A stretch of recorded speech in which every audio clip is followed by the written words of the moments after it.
बिस्मिल्लाहिर्रहमानिर्रहीम। मेरा नाम है आमिर कमर सलारपुरी और आप देख रहे हैं मेरा यूट्यूब चैनल आमिर कमर ऑफिशियल।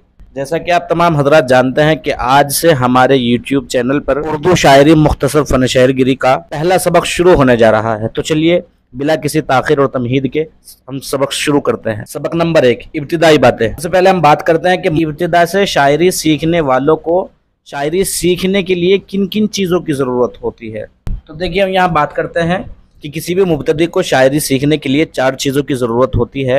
नंबर 1, लफ्ज़ों की असल हैयत का सही मालूम होना और लफ्ज़ों के औज़ान का मालूम होना कि कौन सा लफ्ज़ किस वज़न पर है। लफ्ज़ों की असल हैयत का सही मालूम होना, उसका इमला दुरुस्त होना और लफ्ज़ों के औज़ान का मालूम होना कि कौन सा लफ्ज़ किस वज़न पर है। इसी तरीके से नंबर 2, मारूफ और मोतबर शुअरा इकराम की शायरी का कसरत से मुताला करना। मारूफ और मोतबर शुअरा इकराम की शायरी का कसरत से मुताला करना। इसी तरीके से है नंबर 3, जिस ज़बान में शायरी सीख रहे हैं उस ज़बान में महारत हासिल की जाए।